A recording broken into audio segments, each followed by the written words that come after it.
Hello guys, कैसे हो? तो आज हम एक सर्वाइवल फिल्म द रेवेनेंट के बारे में बात करेंगे। Directed by Alejandro Gonzalez Inarritu, released in 2050। Movie real life story से इंस्पायर्ड है। ऑब्वियसली सब कुछ रियल नहीं है, कुछ पार्ट्स फिक्शनल है, but mostly it is real. Hugh Glass नाम का एक्चुअल में बंदा था, उसके ऊपर एक बेर ने अटैक किया और फिर उसके कंपेनियन उसे मरने के लिए छोड़कर चले जाते हैं। तो उसने 200 माइल्स अप्रोक्सीमेटली 320 किलोमीटर्स तक क्रॉल किया था, सर्वाइव किया था। क्यों? रिवेंज, वेंजियंस, बदला लेने के लिए।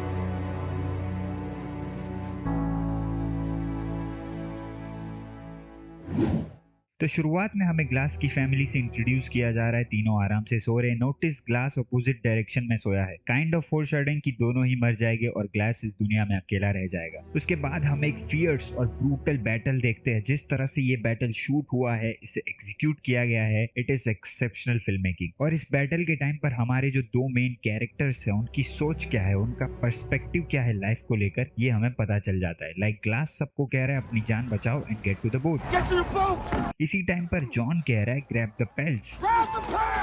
उसे अभी भी पैसों की पड़ी है। ये दोनों ही कैरेक्टर्स मिरर है, दोनों काफी ज्यादा सिमिलर है और अलग भी है। दोनों को सर्वाइव करना है। जॉन सिर्फ सर्वाइवल और पैसे के लिए जी रहा है और वो उसके लिए कुछ भी कर सकता है। ये हम मूवी में देखते भी है। Life?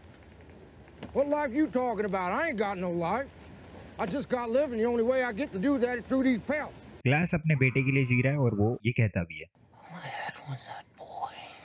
बट ये मूवी सिर्फ सर्वाइवल, रिवेंज या पैसों के बारे में नहीं है। इसमें कुछ चीजें और भी है। लाइक फर्स्टली ये मूवी रिलीजन और स्पिरिचुअलिटी के बारे में है। एक तरफ जॉन है जो कम्प्लीटली एथिस्ट है, नास्तिक है। इस सीन में आपको पता चल जाएगा जहां वो भगवान का मजाक उड़ा रहा है, गॉड को स्क्विरल से कंपेयर कर रहा है। दूसरी तरफ ग्लास है। ग्लास की एक स्पिरिचुअल जर्नी रही है इस मूवी में। वो काफी बार अपनी वाइफ की सोल को देखता है। ऑब्वियसली वो उसे होप और स्ट्रेंथ दे रही है टू सर्वाइव। लेकिन जब ये बंदा ग्लास की मदद करता है और कहता है that revenge is in the creators hand, I think that is the point जब ये सर्वाइवल जर्नी स्पिरिचुअल बन जाती है। और फिर वो अपने ड्रीम में चर्च देखता है और काफी सारे डायलॉग्स भी है जो क्रिश्चियनिटी को रिफर कर रहे हैं। जब भी वो अपनी वाइफ को देखता है, कोई ना कोई मर जाता है। फर्स्ट टाइम हॉक मर जाता है, सेकंड टाइम उसका पॉनी दोस्त मर जाता है एंड थर्ड टाइम उसका हॉर्स मर जाता है। बढ़ते हैं सिंबोलिज्म की तरफ। इस मूवी में जितने भी नेटिव अमेरिकन है उन्हें बर्ड से रिप्रेजेंट किया गया है। लाइक हम देखते हैं हॉक के हाथ में एक बर्ड है और ये छोटा सा बर्ड ऑब्वियसली ग्लास के वाइफ की सोल को रिप्रेजेंट कर रहा है। मूवी के स्टार्टिंग में जो बैटल है, उस बैटल के एंड में हम देखते हैं पहले कैमरा हवा में जाता है, कुछ बर्ड्स को दिखाता है, उसके बाद कैमरा नेटिव अमेरिकन पर फोकस करता है और इस सीन के बाद हमें तुरंत एक ब्लैक बर्ड दिखाया जाता है। काइंड ऑफ रेफरेंस कैसे पूरी मूवी में ग्लास नेटिव अमेरिकन से भाग रहा है और फिर कैमरा इस मरे हुए बर्ड पर फोकस कर रहा है। तो मुझे ऐसा लगता है ये पॉइंट आउट कर रहा है कैसे यूरोपियंस के आने के बाद नेटिव अमेरिकन वाइप्ड आउट, खत्म हो गए। और पूरी मूवी में जिस तरह से नेटिव अमेरिकन को शूट किया गया, आई मीन वो लोग हमेशा यूरोपियंस के ऊपर ही रहते हैं और कभी कभी उन्हें लो एंगल शॉट से शूट किया गया है। मैंने पहले भी कहा that low angle shot represents powerful characters. Nature भी अपने आप में ही एक कैरेक्टर है इस मूवी में। जब ग्लास के साथ कोई नहीं था तब उसके साथ दो जन थे,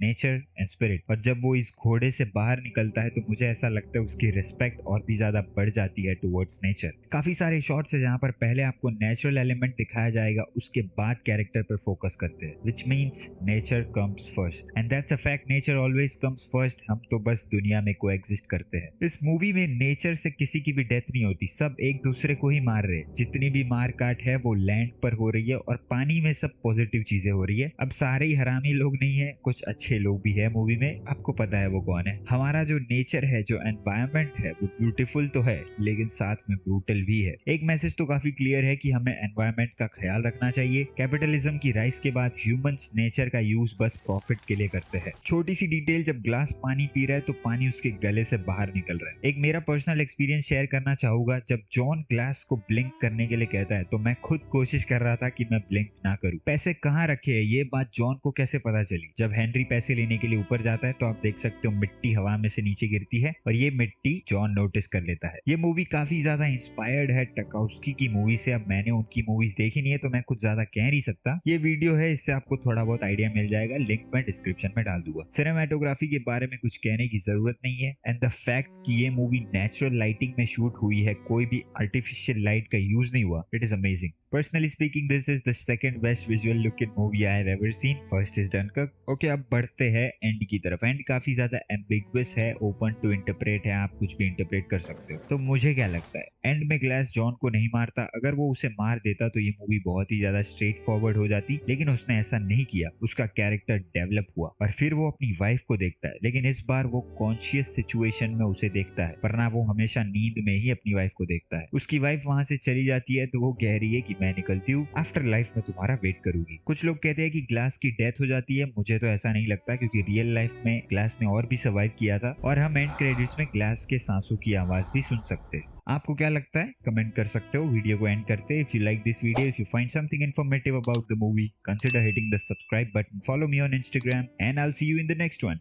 बाय।